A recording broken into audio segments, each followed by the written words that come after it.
वो दीपक लेकर जमींदार की छत के ऊपर के कमरे में जाती हुई दिखाई देती है। वो लड़की उस कमरे से रोती है। अमित और बादल दो दोस्त मिलके कॉलेज के एग्जाम खत्म होने के बाद बादल के बुआ के घर उदयपुर घूमने के लिए आए हैं और वो दोनों पूरा गांव घूम घूम के देख रहे थे।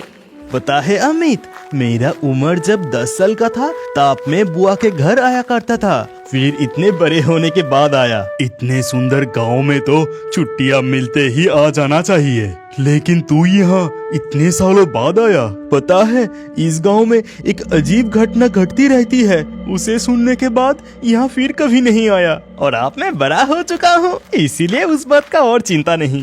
तभी अचानक उनके सामने एक आदमी आया जिसका पैर में जूता, बदन पर कपड़ा नहीं था, माथे पे बाल बहुत ही कम था, एक छोटा सा मैली धोती पहने हुए थे। बाबू लोग, उधर मत जाना, उधर खतरा है। खतरा? कैसा खतरा? कौन सा खतरा? सुनो इधर। वो आदमी प्रश्न का कोई उत्तर ना देकर वहाँ से पास वाली जंगल में चला गया और ना जाने कहाँ गायब हो गया। ये आदमी अजीब था, न जाने कहां से आके कौन सा खतरे के बारे में बता के यहाँ से चला गया। मैं तुझे इस गांव के वो अजीब घटना के बारे में कह रहा था ना, मुझे लगता है कि वो उस घटना के बारे में ही आज्ञा करके गया। अब चल यहाँ से। इसके बाद वो दोनों बुआ के घर लौट आए। फिर रात को खाना खाते समय बादल अपने बुआ से पूछा, अच्छा बुआ जी, जब मैं छोटा था तब इस गांव की वो जमींदार के घर में भूत देखा जाता था। क्या वो भूत अब भी दिखाई देता है? हाँ, दिखाई देता है ना, हर रात को लगभग 20 सालों से।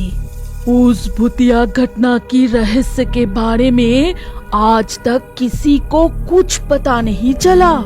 भूतिया घटना? इसके बारे में मुझे जानने का बहुत इच्छा हो रहा है। फिर बुआ जी अमित को पूरा घटना खोल के बताई। तो फिर ध्यान से सुनो मेरी बात। इस गांव में जो पुराने जमींदार के हवेली है वो लगभग पूरा टूट चुका है। अब तो गांव के कोई भी वहाँ नहीं जाता।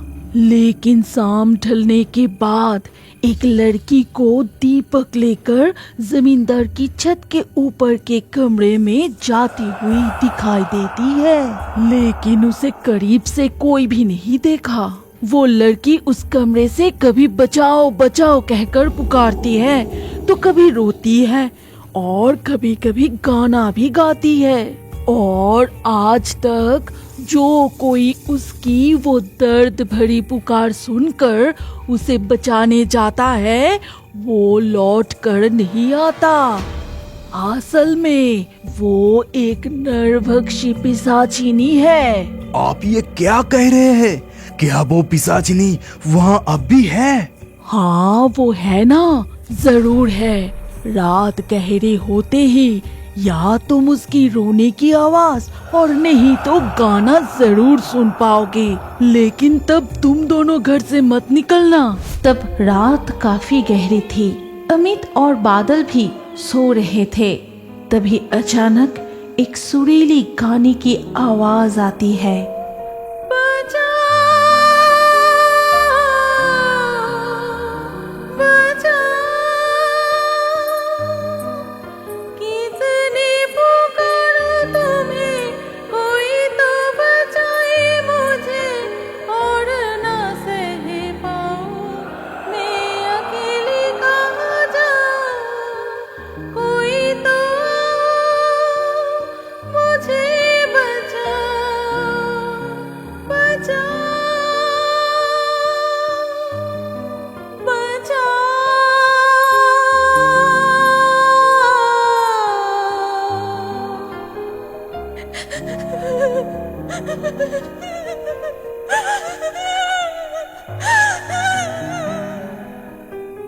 बादल, बादल, ए बादल, क्या तू वो गाना सुना?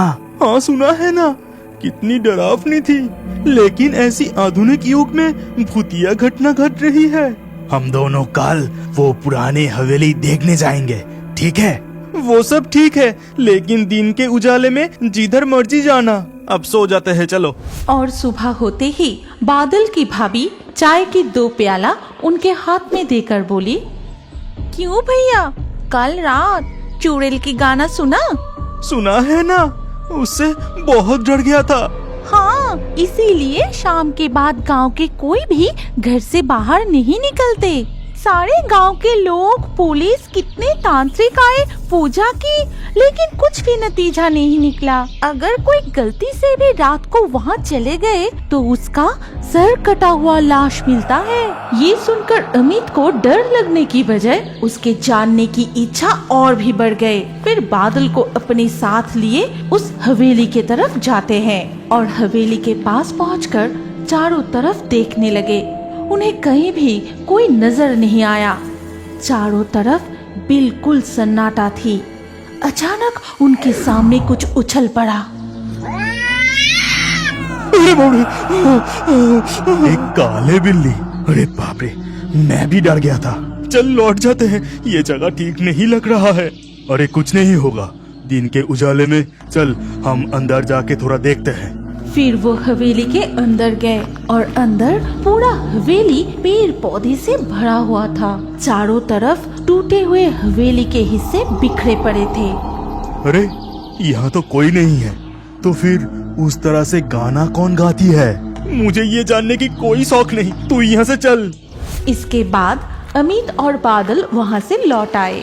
फिर दोपहर को तालाब में बहुत मजे से नहाए। नहाने के बाद घर लौट के बुआ के हाथ के बने स्वादिष्ट खाना खाने के बाद अमित और बादल मिलके दोपहर को आराम से सो गए। लेकिन बादल जब नींद से जागी तब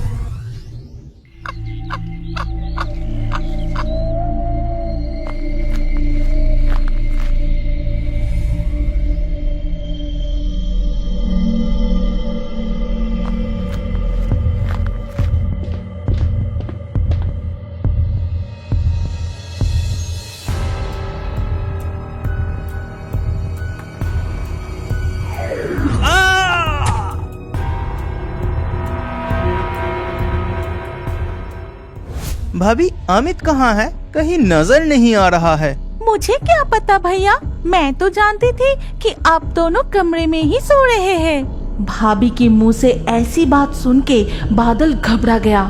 वो समझ गया था कि अमित कहाँ गया होगा। अमित बहुत बहादुर है, लगता है वो फिर से उस हवेली की तरफ गया होगा। बादल जितना जल्दी हो सके उस तरफ गया। तब शाम हो चुकी थी। चारों तरफ सन्नाटा। दूर कहीं से एक बगुला और मेंढक की आवाज आ रही थी, लेकिन अमित कहीं नहीं दिखाई दे रहा था। तब बादल ने सोचा, लगता है अमित तालाब की तरफ गया होगा। मैं फालतू यहाँ खोजने आया।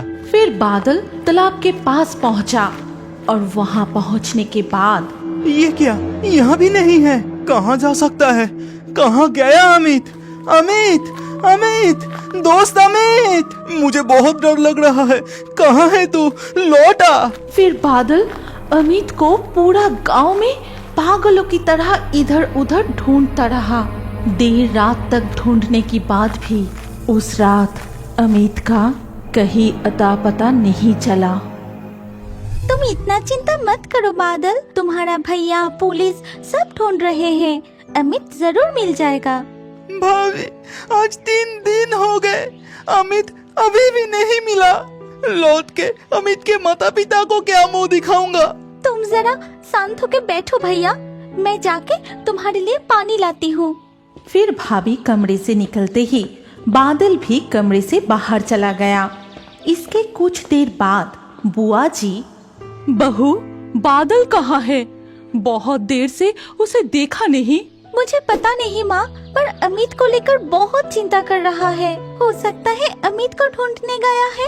उधर बादल फिर से उस पुराने हवेली के तरफ गया और वहाँ पहुँच के वो टूटे हुए हवेली के तरफ बहुत देर तक देखता ही रहा। तभी वो कुछ महसूस करता है और वो एक पेड़ के पीछे जाके छुप गया। अरे वो कौन है? उस दिन का वो आदमी है जो मुझे और अमित को इस तरफ आने के लिए मना कर रहे थे।